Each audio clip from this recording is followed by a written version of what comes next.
En marzo de 2006, Gastón Pérez desaparece misteriosamente de San Salvador tras presenciar un crimen de pandillas, iniciando una investigación internacional que duraría más de una década. 13 años después, las autoridades estadounidenses descubren que el empresario exitoso David Martínez en Houston es en realidad Gastón, quien había asumido una nueva identidad para proteger a su familia de represalias criminales. ¡Qué gusto tenerte aquí! Comenta tu ciudad para que pueda traer casos de tu región y saber desde dónde me estás viendo. La mañana del 15 de marzo de 2006 comenzó como cualquier otra en el modesto barrio de San Jacinto, en San Salvador. Jessica Pérez se levantó temprano para preparar el desayuno familiar, sin saber que sería la última vez que vería a su hijo mayor con vida, al menos durante los próximos 13 años. Gastón Pérez, de apenas 18 años, había terminado recientemente sus estudios secundarios y trabajaba medio tiempo en una tienda de electrónicos del centro de la ciudad. Era un joven responsable, conocido en el vecindario por su carácter tranquilo y sus planes de estudiar ingeniería en la Universidad Nacional. Su familia lo describía como un hijo ejemplar que nunca había dado problemas serios. Esa fatídica mañana, Gastón informó a su madre que saldría para encontrarse con algunos amigos del trabajo en el mercado central de San Salvador. Era un plan aparentemente inocente, algo que había hecho decenas de veces antes. Llevaba consigo únicamente su documento de identidad, aproximadamente $20 en efectivo y su teléfono celular básico de la época. La última persona que vio a Gastón salir de casa fue su hermana menor, quien lo observó caminar hacia la parada del autobús alrededor de las 2:30 de la tarde. El joven vestía una camiseta azul, pantalones vaqueros y zapatillas deportivas blancas. Su aspecto era el de cualquier adolescente salvadoreño típico de clase media-baja. Cuando las horas comenzaron a pasar y Gastón no regresaba a casa, Jessica inicialmente no se alarmó. Su hijo había mencionado la posibilidad de quedarse hasta tarde con sus amigos, algo que ocasionalmente hacía los fines de semana. Sin embargo, cuando llegó la medianoche sin noticias, la preocupación comenzó a instalarse en el hogar de los Pérez. Los primeros intentos de contactar a Gastón fueron infructuosos. Su teléfono celular sonaba sin respuesta, y cuando Jessica logró comunicarse con algunos de sus compañeros de trabajo, las respuestas fueron desconcertantes. Ninguno de ellos había visto a Gastón ese día, y más importante aún, ninguno había hecho planes para encontrarse con él en el mercado central. La confusión se transformó rápidamente en pánico cuando se hizo evidente que Gastón había mentido sobre sus planes del día. Este comportamiento era completamente atípico para un joven que siempre había sido transparente con su familia sobre sus actividades y paradero. Al día siguiente, Jessica se dirigió a la Policía Nacional Civil para reportar la desaparición de su hijo. El oficial de turno tomó la denuncia con la rutinaria frialdad burocrática que caracterizaba estos casos en El Salvador de mediados de los años 2000. En un país donde la violencia y los desaparecimientos eran lamentablemente comunes, el caso de Gastón se convirtió en uno más entre cientos de expedientes similares. La investigación inicial de las autoridades fue básica y limitada. Los policías visitaron el mercado central y sus alrededores, mostrando la fotografía de Gastón a comerciantes y transeúntes. Algunos testigos afirmaron haber visto a un joven que coincidía con su descripción cerca de las paradas de autobús, pero las declaraciones eran vagas e inconsistentes. Las cámaras de seguridad de la época eran escasas y de mala calidad. Las pocas grabaciones disponibles del área del mercado central mostraban imágenes borrosas que resultaron inútiles para la identificación positiva. La tecnología de vigilancia en El Salvador de 2006 estaba muy lejos de los estándares actuales, dejando enormes vacíos en la capacidad de rastrear los movimientos de las personas. Frustrada por la aparente indiferencia de las autoridades y la lentitud de la investigación oficial, Jessica tomó la difícil decisión de contratar ayuda privada. Utilizando los ahorros familiares, contactó a Michael Thompson, un investigador privado estadounidense que trabajaba ocasionalmente en casos centroamericanos. Thompson tenía experiencia en desapariciones y había logrado resolver varios casos complejos en la región. El investigador privado comenzó su trabajo aplicando métodos más sistemáticos que los empleados por la policía local. Entrevistó exhaustivamente a todos los conocidos de Gastón, revisó sus actividades recientes y comenzó a construir un perfil detallado de los días previos a su desaparición. Fue durante esta investigación más profunda que Thompson hizo el primer descubrimiento significativo del caso. Al revisar los registros bancarios de Gastón, encontró algo que había pasado desapercibido para las autoridades. El joven había retirado una suma considerable de dinero de su cuenta de ahorros apenas 2 días antes de desaparecer. El retiro de $300 representaba prácticamente todos los ahorros que Gastón había acumulado durante meses de trabajo. Para una familia de recursos limitados, esta cantidad era significativa, y lo más desconcertante era que nadie en la familia tenía conocimiento de esta transacción. Los registros bancarios mostraban que Gastón había visitado personalmente la sucursal bancaria el 13 de marzo, utilizando su documento de identidad y firmando todos los formularios requeridos. El cajero que lo atendió recordaba vagamente la transacción, pero no notó nada inusual en el comportamiento del joven. Este descubrimiento cambió completamente la naturaleza de la investigación. Ya no se trataba de un desaparecimiento espontáneo o accidental, sino de algo que había sido planificado con anticipación. La pregunta que comenzó a obsesionar tanto a la familia como al investigador era simple pero aterrorizante: ¿qué había motivado a un joven aparentemente estable a retirar todos sus ahorros y desaparecer sin dejar rastro? La revelación del retiro bancario abrió nuevas líneas de investigación, pero también plantó la semilla de una duda inquietante que perseguiría a la familia Pérez durante los años venideros. Los primeros meses después del descubrimiento del retiro bancario estuvieron marcados por una intensa actividad investigativa que, paradójicamente, parecía alejar a la familia Pérez de la verdad sobre el paradero de Gastón. El investigador Michael Thompson había expandido significativamente el alcance de la búsqueda, siguiendo una teoría que comenzaba a tomar forma en su mente: el joven había planeado su desaparición. Durante el segundo mes de investigación, Thompson recibió la primera de lo que se convertiría en una serie de llamadas telefónicas anónimas. La voz, aparentemente de una mujer mayor, afirmaba haber visto a un joven que coincidía con la descripción de Gastón en un autobús con destino a Guatemala. Según la informante, el muchacho parecía nervioso y llevaba una mochila grande, comportándose como alguien que huía de algo. La familia Pérez se aferró a esta primera pista con una mezcla de esperanza y desesperación.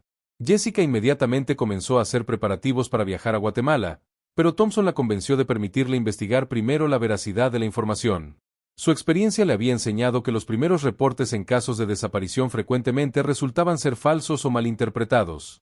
El investigador viajó a la frontera entre El Salvador y Guatemala, entrevistando a conductores de autobús, vendedores ambulantes y guardias fronterizos.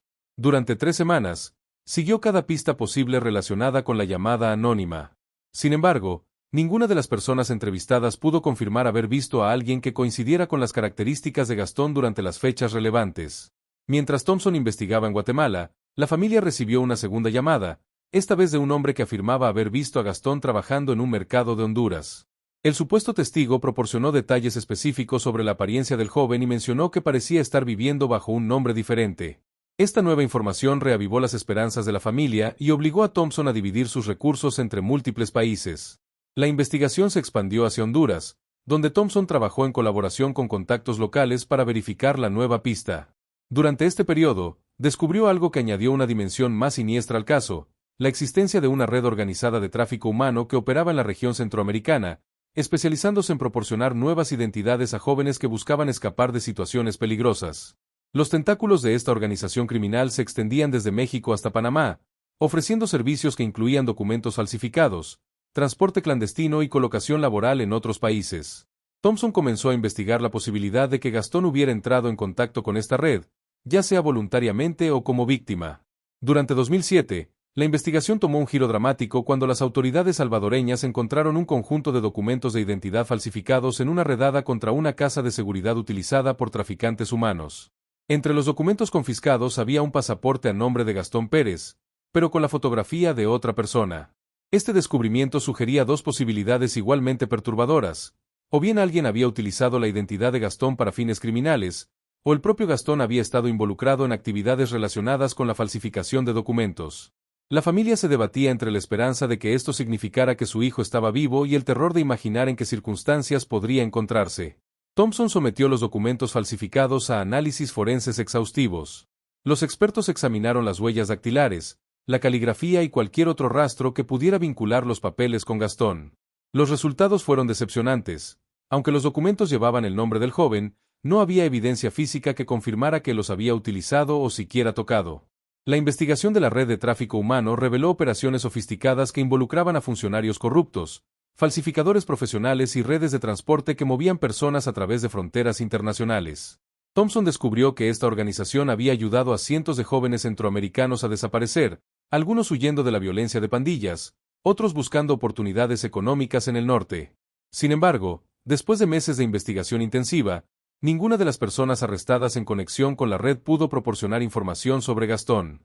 Los interrogatorios revelaron detalles sobre otros casos, pero el joven salvadoreño permanecía como un fantasma en los registros de la organización. Durante 2008, la familia gastó prácticamente todos sus recursos económicos siguiendo pistas que llevaban a callejones sin salida. Jessica vendió joyas familiares y pidió préstamos para financiar viajes investigativos que la llevaron desde mercados guatemaltecos hasta fábricas maquiladoras en Honduras. Cada viaje comenzaba con esperanza renovada y terminaba con devastadora desilusión. El caso atrajo la atención de organizaciones internacionales de derechos humanos, que incluyeron a Gastón en sus listas de personas desaparecidas. Su fotografía apareció en carteles distribuidos por toda América Central, y su historia fue compartida en programas de radio que tenían alcance regional. Estas iniciativas generaron docenas de nuevas pistas, pero ninguna resultó ser verificable. El punto más bajo de la investigación llegó en 2009, cuando Thompson recibió información de que un cuerpo no identificado había sido encontrado en una fosa común en El Salvador. Las características físicas del cadáver coincidían aproximadamente con las de Gastón, y la familia se preparó para lo peor mientras esperaba los resultados de las pruebas de ADN.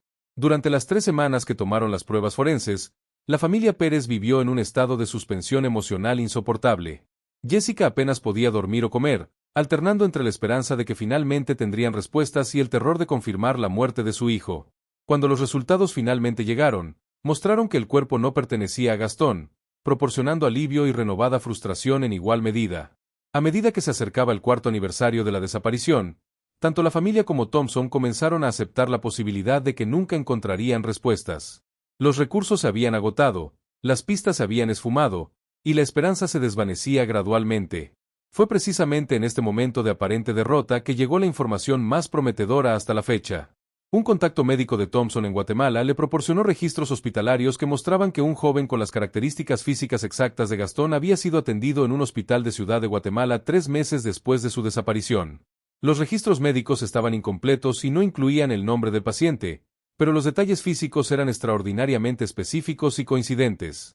El paciente había sido tratado por heridas que sugerían un accidente o posible agresión, y según las notas médicas, había proporcionado información contradictoria sobre su identidad durante su estancia en el hospital. Más intrigante aún, había sido dado de alta abruptamente después de solo 2 días, sin completar el tratamiento recomendado, y había desaparecido sin pagar la factura médica. Esta nueva evidencia reavivó completamente la investigación y sugirió que Gastón no solo había estado vivo meses después de su desaparición, sino que posiblemente había estado en peligro o había sufrido algún tipo de trauma. Sin embargo, el rastro se perdía nuevamente después del hospital guatemalteco, dejando a la familia con más preguntas que respuestas y una certeza inquietante. La historia de Gastón Pérez era mucho más compleja y peligrosa de lo que habían imaginado inicialmente. 12 años después del último registro hospitalario en Guatemala, el nombre de Gastón Pérez había desaparecido prácticamente de todos los archivos activos de personas desaparecidas. Su familia había aprendido a vivir con la ausencia, manteniendo una esperanza silenciosa pero cada vez más tenue.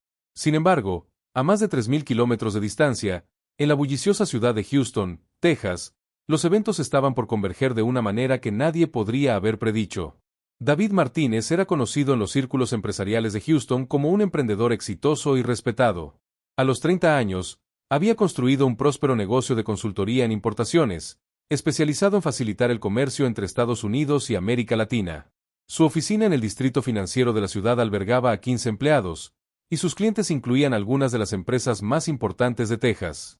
Para quienes lo conocían, David representaba el sueño americano hecho realidad. Había llegado a Estados Unidos, según su propia narrativa, como un inmigrante mexicano joven y ambicioso, con pocos recursos pero una determinación inquebrantable. Durante una década había trabajado incansablemente, aprendiendo inglés, estudiando las regulaciones comerciales y construyendo una red de contactos que eventualmente le permitió establecer su propio negocio. Su vida personal parecía igualmente exitosa. Estaba casado con Amanda, una contadora estadounidense que había conocido en un evento profesional 5 años atrás. La pareja vivía en una elegante casa suburbana y había comenzado a planear la expansión de su familia. David se había integrado completamente a la comunidad local, participando en eventos caritativos y manteniendo una reputación intachable tanto en los negocios como en su vida personal. Sin embargo, fue precisamente este éxito lo que eventualmente atrajo la atención no deseada de las autoridades federales estadounidenses. En febrero de 2018, el Servicio de Impuestos Internos inició una auditoría rutinaria de las empresas de importación en el área de Houston, como parte de una campaña más amplia para combatir el fraude fiscal en el sector del comercio internacional. La investigación inicial de la empresa de David no reveló irregularidades significativas en sus declaraciones de impuestos o prácticas comerciales. Sus registros estaban meticulosamente organizados, sus reportes financieros eran transparentes, y aparentemente cumplía con todas las regulaciones aplicables. No obstante, Fue durante el proceso de verificación de antecedentes que los investigadores comenzaron a encontrar inconsistencias desconcertantes. El primer indicio de que algo no encajaba surgió cuando los agentes intentaron verificar la documentación de inmigración de David. Aunque afirmaba haber obtenido su residencia permanente a través de un proceso legal estándar, los registros del Servicio de Ciudadanía e Inmigración mostraban gaps inexplicables en su historial. Algunos documentos parecían auténticos, pero otros elementos de su expediente sugerían discrepancias en fechas y lugares que requerían investigación adicional. Los agentes federales decidieron profundizar en la verificación, un procedimiento que normalmente habría sido rutinario. David había proporcionado un certificado de nacimiento mexicano, registros de educación y otros documentos que respaldaban su identidad y origen. Sin embargo, cuando los investigadores contactaron a las autoridades mexicanas para verificar estos documentos, comenzaron a surgir problemas significativos. El Registro Civil mexicano no pudo localizar el certificado de nacimiento de David Martínez en sus archivos. La escuela secundaria que supuestamente había atendido no tenía registros de un estudiante con ese nombre durante los años relevantes. Más preocupante aún, la dirección que había proporcionado como su lugar de residencia en México correspondía a un área que había sido demolida años antes de que él afirmara haber vivido allí. Estas discrepancias activaron protocolos de investigación más intensivos. Los agentes comenzaron a sospechar que David Martínez podría estar utilizando una identidad completamente fabricada, una posibilidad que tenía implicaciones serias tanto para la seguridad nacional como para múltiples áreas de la ley federal. La investigación se intensificó cuando los agentes decidieron someter a David a un proceso formal de verificación de identidad. Bajo la presión de una investigación federal, él contrató a un abogado de inmigración prominente y inicialmente cooperó con el proceso, manteniendo su historia original sobre su origen mexicano y su inmigración legal a Estados Unidos. Sin embargo, cuando los investigadores solicitaron muestras de huellas dactilares para comparación con bases de datos internacionales, David comenzó a mostrar signos evidentes de nerviosismo. Su abogado inicialmente se opuso al procedimiento, argumentando que constituía una violación de los derechos de su cliente, pero finalmente accedió cuando quedó claro que la resistencia solo intensificaría las sospechas gubernamentales. El procesamiento de las huellas dactilares a través del Sistema Integrado de Identificación Automatizada reveló algo completamente inesperado. Las impresiones coincidían con un registro en la base de datos internacional de personas desaparecidas, pero no bajo el nombre de David Martínez. El sistema identificó las huellas como pertenecientes a Gastón Pérez, un ciudadano salvadoreño reportado como desaparecido en 2006. Los investigadores federales se encontraron ante una situación sin precedentes. El empresario exitoso que habían estado investigando por posibles irregularidades fiscales era, aparentemente, un joven salvadoreño que había desaparecido misteriosamente más de una década atrás. La pregunta inmediata que surgió era si David Martínez era una víctima o un perpetrador, y qué había ocurrido durante los años perdidos entre la desaparición de Gastón y la aparición de David. El siguiente paso en la investigación involucró la recolección de muestras de ADN para confirmación definitiva de identidad. Aunque el análisis de huellas dactilares proporcionaba evidencia convincente, los protocolos legales requerían verificación genética antes de proceder con acciones más drásticas. David inicialmente se resistió a proporcionar muestras de ADN, pero su abogado finalmente le aconsejó cooperar para evitar complicaciones legales adicionales. Mientras esperaban los resultados del análisis de ADN, los investigadores comenzaron a examinar más profundamente la vida de David Martínez en Houston. Revisaron registros bancarios, documentos de inmigración, contratos comerciales y cualquier otra documentación que pudiera arrojar luz sobre cómo un joven desaparecido de El Salvador había logrado construir una identidad tan convincente en Estados Unidos.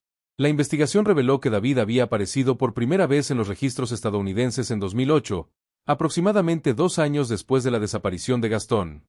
Los primeros documentos mostraban que había solicitado asilo político, alegando persecución en México.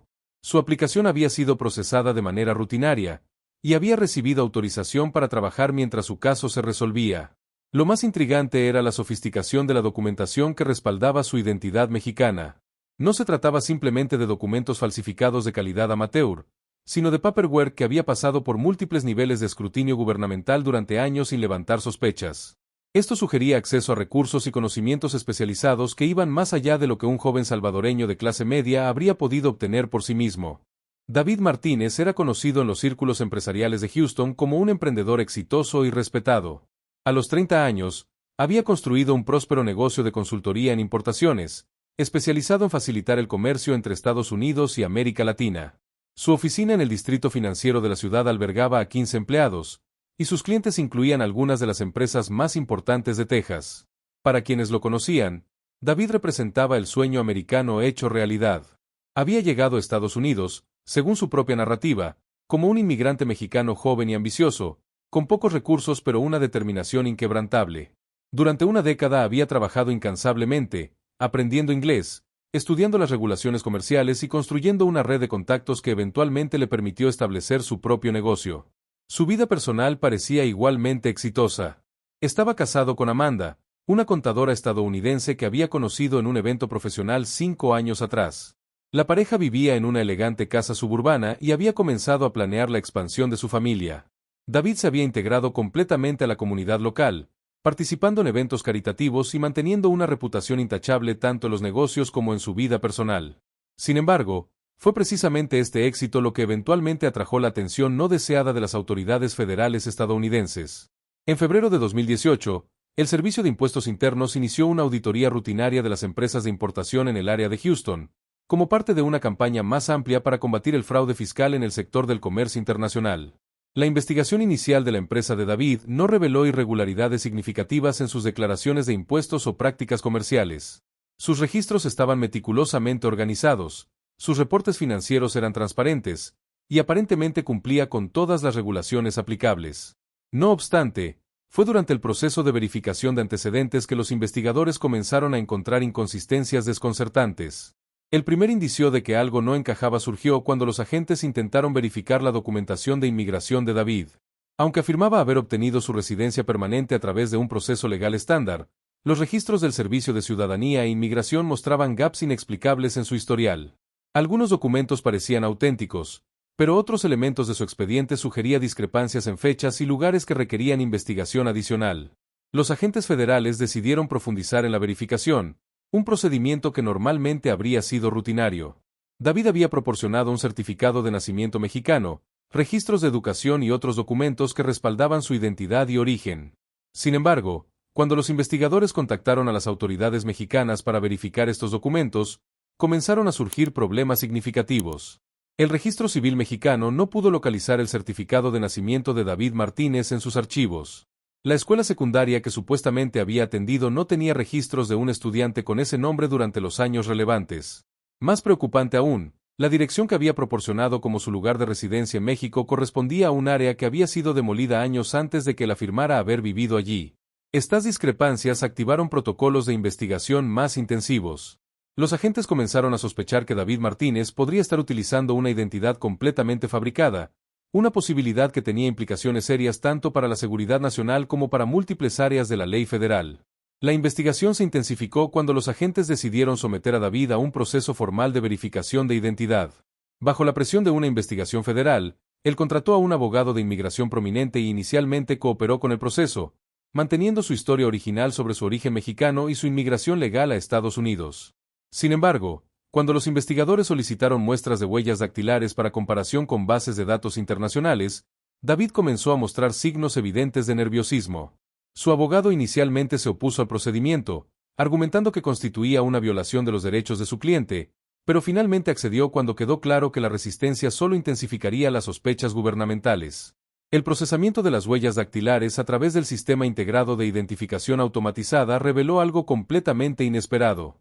Las impresiones coincidían con un registro en la base de datos internacional de personas desaparecidas, pero no bajo el nombre de David Martínez.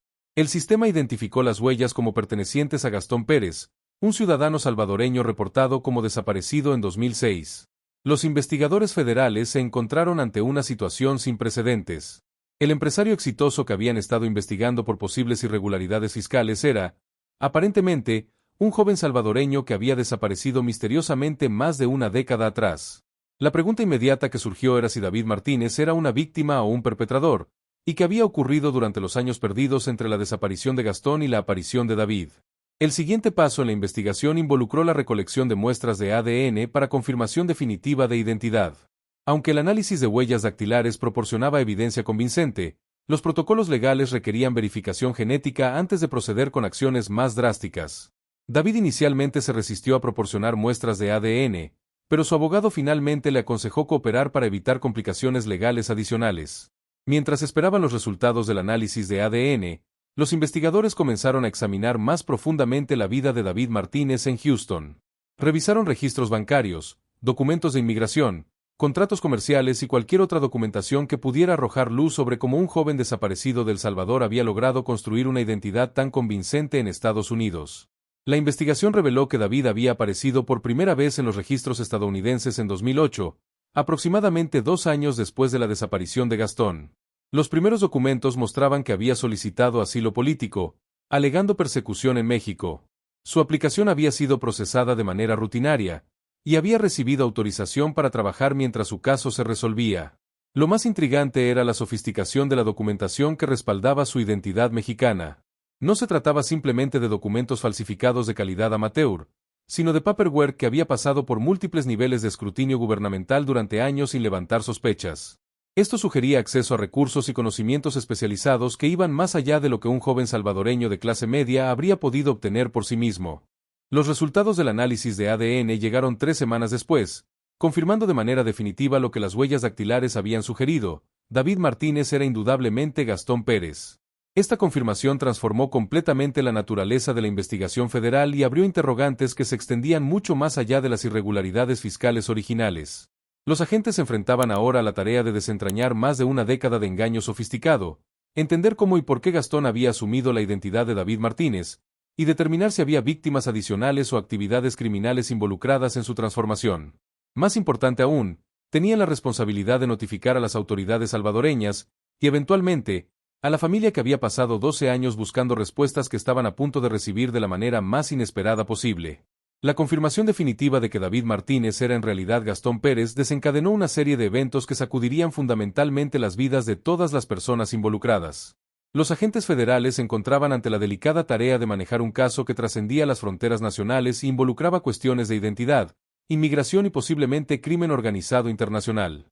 El primer paso de los investigadores fue establecer contacto con las autoridades salvadoreñas para informarles sobre el descubrimiento. La notificación oficial llegó al Ministerio de Relaciones Exteriores de El Salvador en marzo de 2018, más de 12 años después de que Gastón fuera reportado como desaparecido. Los funcionarios salvadoreños inicialmente recibieron la información con escepticismo, dado que casos de identidad errónea eran relativamente comunes en investigaciones internacionales. Sin embargo, la documentación forense proporcionada por las autoridades estadounidenses era irrefutable. Las huellas dactilares y el ADN confirmaban de manera concluyente que el empresario texano era el joven que había desaparecido sin rastro de San Salvador. Esta revelación obligó a los funcionarios salvadoreños a reabrir oficialmente el caso de desaparición que había permanecido archivado durante años.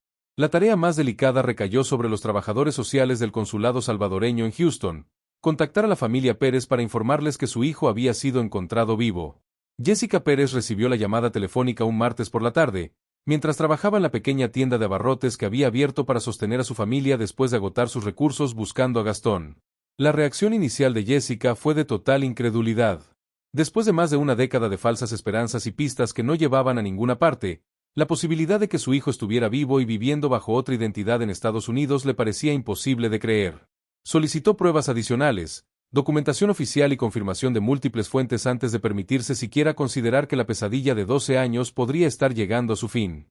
Las autoridades estadounidenses trabajaron en coordinación con el consulado salvadoreño para organizar una videoconferencia entre Jessica y la persona que afirmaban era su hijo. La preparación para este encuentro virtual tomó varias semanas, durante las cuales David Martínez continuó insistiendo en que se trataba de un error de identidad monumental. David había contratado a uno de los bufetes de abogados de inmigración más prestigiosos de Houston, argumentando que estaba siendo víctima de una conspiración o de errores sistemáticos en las bases de datos internacionales. Sus abogados presentaron múltiples apelaciones y solicitudes de revisión, insistiendo en que su cliente era David Martínez, ciudadano mexicano, y que las autoridades estaban confundiéndolo con otra persona. La estrategia legal de David se centró en cuestionar la confiabilidad de las bases de datos internacionales de huellas dactilares y ADN. Sus abogados argumentaron que existían precedentes de errores en estos sistemas, especialmente cuando se trataba de registros de personas de países centroamericanos donde los procedimientos de recolección de datos biométricos eran menos rigurosos en los años 2000. Sin embargo, la evidencia continuaba acumulándose. Los investigadores habían localizado registros médicos del hospital guatemalteco que confirmaban que el paciente no identificado de 2006 tenía cicatrices y marcas de nacimiento que coincidían exactamente con las de David Martínez. Fotografías de vigilancia del Banco Salvadoreño del 13 de marzo de 2006 mostraban a la persona que había retirado los $300, y análisis de reconocimiento facial confirmaron una probabilidad superior al 95% de que se trataba de la misma persona. El encuentro por videoconferencia finalmente tuvo lugar en abril de 2018, en presencia de funcionarios consulares, trabajadores sociales y los abogados de David. Jessica Pérez viajó desde San Salvador hasta la capital para participar en la llamada desde las oficinas del Ministerio de Relaciones Exteriores, acompañada por otros miembros de su familia y el investigador Michael Thompson, quien había mantenido contacto intermitente con la familia a lo largo de los años. El encuentro virtual fue profundamente emocional y desconcertante. Jessica inmediatamente reconoció las características faciales de su hijo, aunque David había cambiado significativamente durante los 12 años transcurridos. Había aumentado de peso, su rostro había madurado, y su manera de hablar había adoptado un acento completamente diferente. Más perturbador aún, parecía genuinamente confundido por la presencia de Jessica y afirmaba no reconocerla. Durante la videoconferencia, David mantuvo consistentemente que no tenía ningún recuerdo de haber vivido en El Salvador, de tener una familia llamada Pérez, o de haber desaparecido en 2006.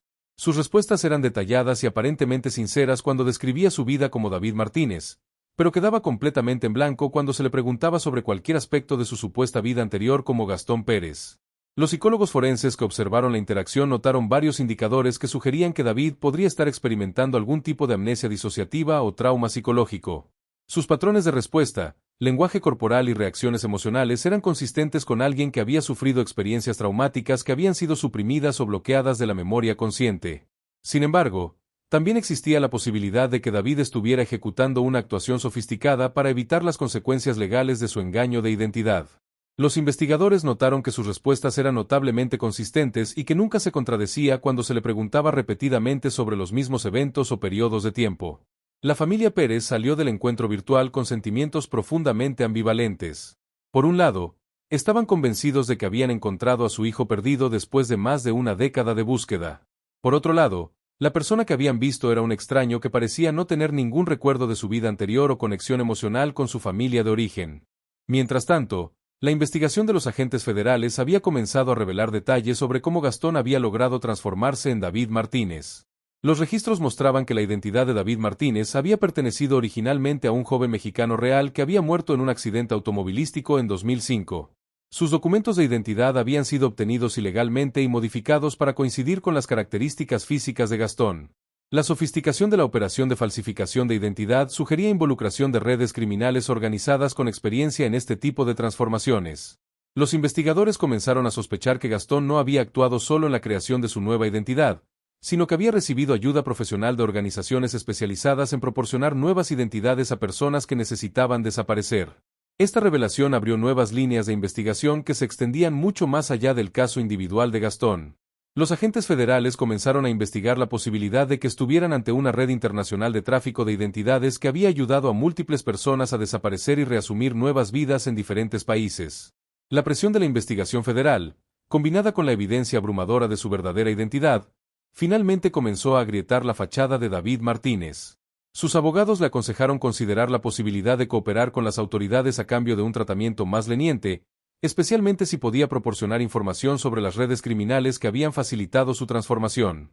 El caso se complicó aún más cuando los investigadores descubrieron que David había contraído matrimonio y establecido una vida familiar completa bajo su identidad falsa.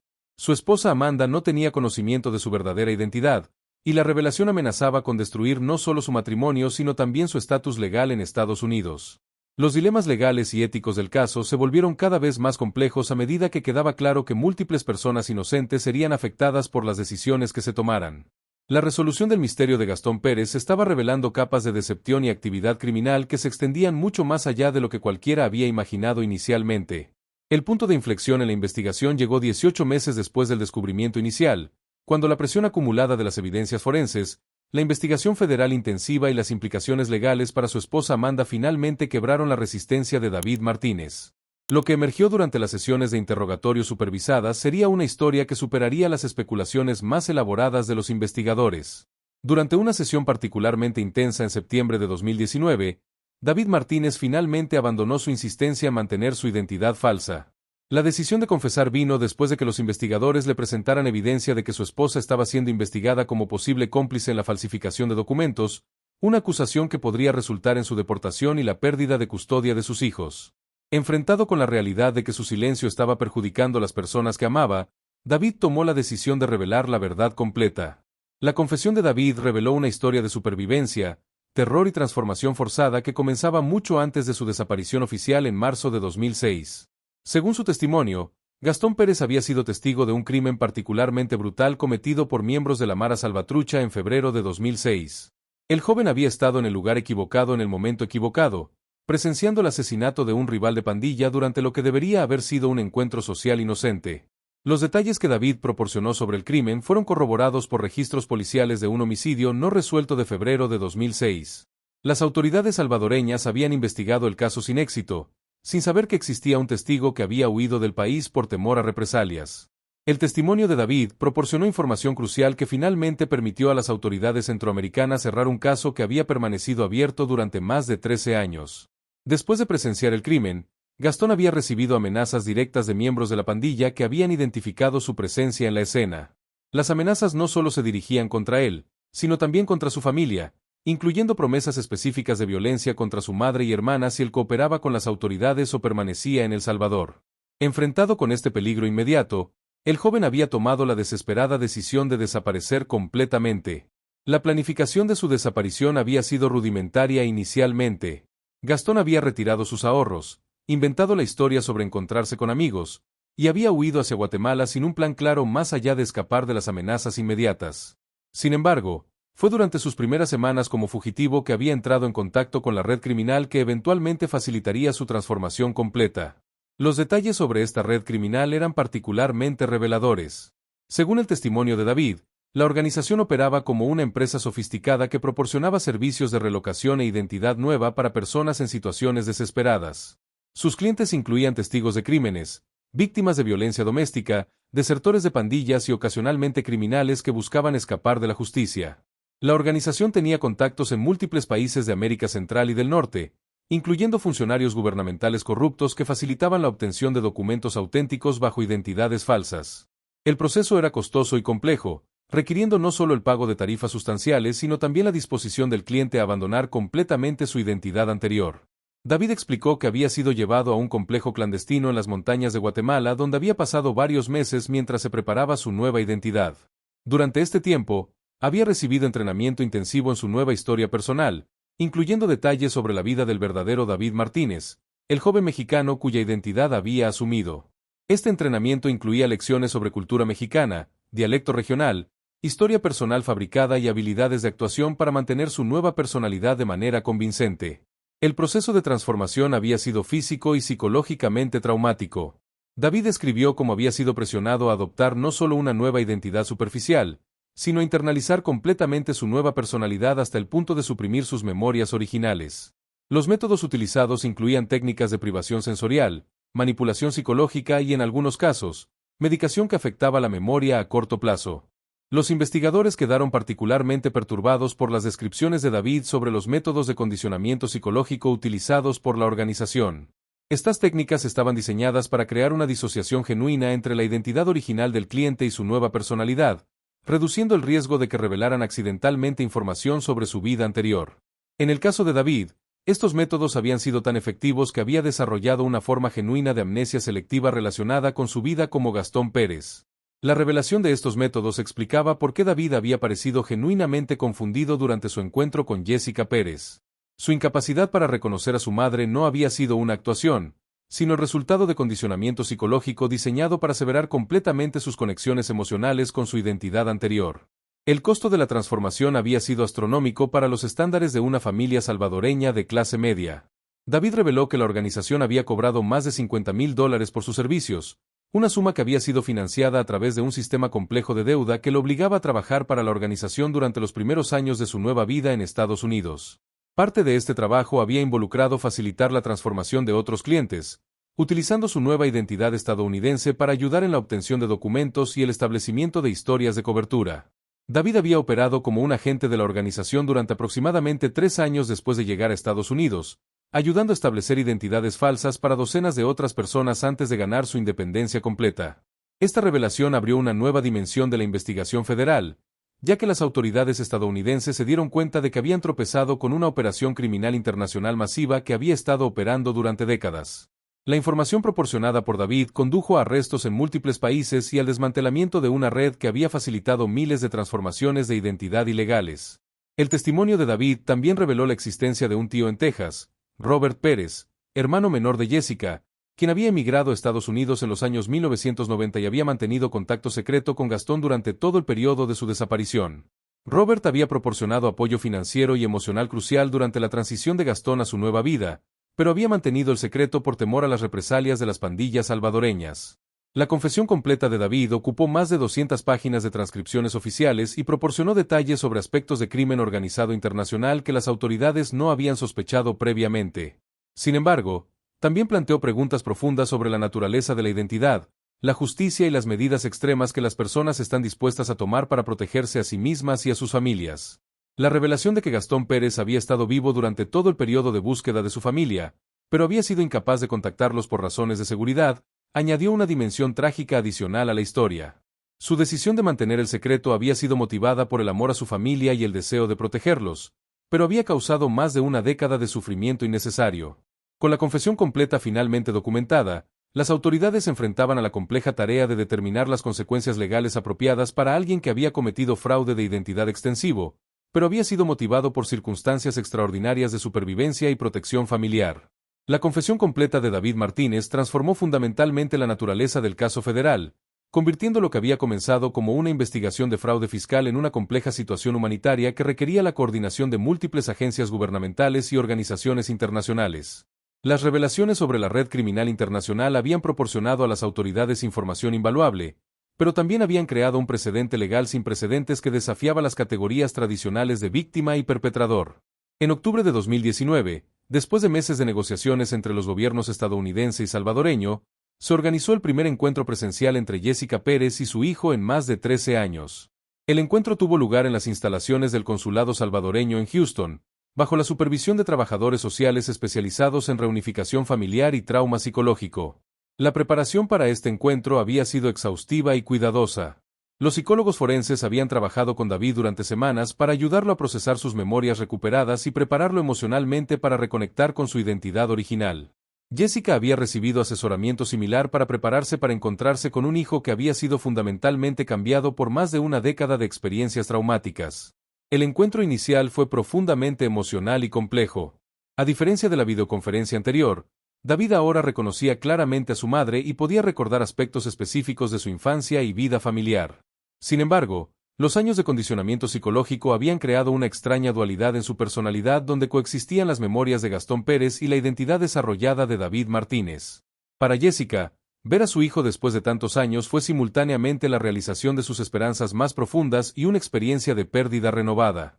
El joven que había perdido a los 18 años había sido reemplazado por un adulto que, aunque físicamente reconocible, parecía ser una persona fundamentalmente diferente. Sus manerismos, su forma de hablar, sus referencias culturales e incluso sus expresiones emocionales habían sido alterados por años de vivir como otra persona. Los siguientes meses estuvieron marcados por un proceso gradual de reconexión familiar que fue documentado extensivamente por trabajadores sociales y psicólogos. David comenzó a pasar tiempo regular con su madre, inicialmente en sesiones supervisadas y gradualmente en encuentros más naturales y privados. Durante estas reuniones, comenzaron a emerger fragmentos de memorias familiares y conexiones emocionales que habían sido suprimidas durante años. Sin embargo, el proceso de reunificación se complicó por las realidades legales y prácticas de la situación de David. Su confesión había resultado en cargos federales de fraude de identidad, uso de documentos falsos y participación en actividades criminales organizadas. Aunque las circunstancias extraordinarias de su caso habían generado simpatía de los fiscales, las leyes federales requerían que enfrentara consecuencias legales por sus acciones. La situación se complicó aún más por el impacto en la familia que David había creado como David Martínez. Su esposa Amanda había experimentado una crisis emocional y legal profunda al descubrir que su matrimonio había sido basado en una identidad completamente falsa. Aunque no enfrentaba cargos criminales, su estatus migratorio había sido comprometido y se encontraba en proceso de deportación. Los hijos de David y Amanda, nacidos como ciudadanos estadounidenses pero ahora huérfanos de facto debido a las circunstancias legales de sus padres, se convirtieron en el centro de una batalla de custodia compleja que involucraba a múltiples jurisdicciones. La situación destacó las consecuencias no intencionales pero devastadoras que la decisión de Gastón de desaparecer había tenido en personas que no tenían conocimiento de su verdadera identidad.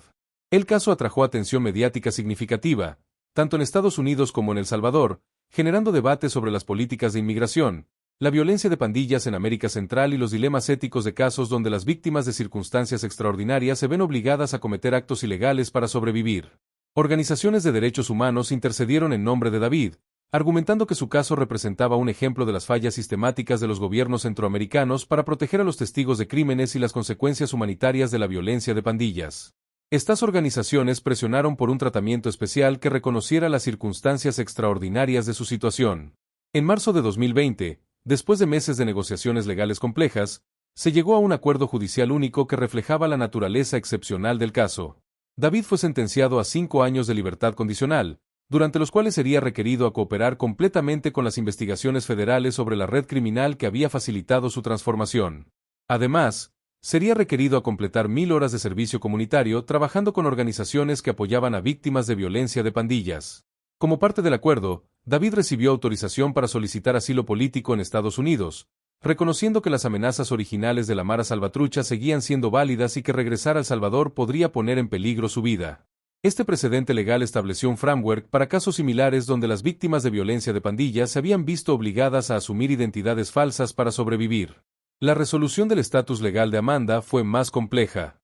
Aunque no fue deportada inmediatamente, se le requirió someterse a un proceso de revisión migratoria extensivo. Su matrimonio con David fue considerado legalmente inválido debido a la falsificación de identidad, pero los fiscales reconocieron que ella había sido víctima de engaño en lugar de cómplice voluntaria. Los hijos de David y Amanda fueron colocados temporalmente bajo la custodia de los servicios sociales mientras se resolvían los aspectos legales del caso. David recibió derechos de visita supervisada, pero la determinación final de custodia dependería de la estabilización de su situación legal y la evaluación de su capacidad para proporcionar un ambiente estable para los niños. La cooperación de David con las autoridades federales resultó en el desmantelamiento exitoso de varios nodos de la red criminal internacional.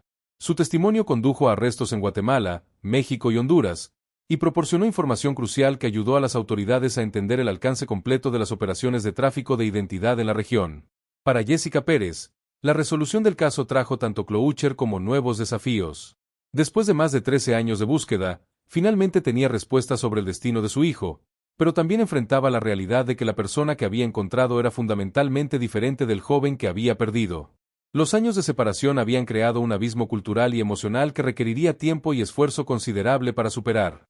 En los meses siguientes a la resolución legal, David comenzó un proceso de terapia intensiva para integrar sus dos identidades y desarrollar una nueva concepción de sí mismo que incorporara tanto su historia como Gastón Pérez como sus experiencias como David Martínez. Este proceso de integración psicológica fue documentado por investigadores que estudiaban los efectos de la transformación de identidad forzada.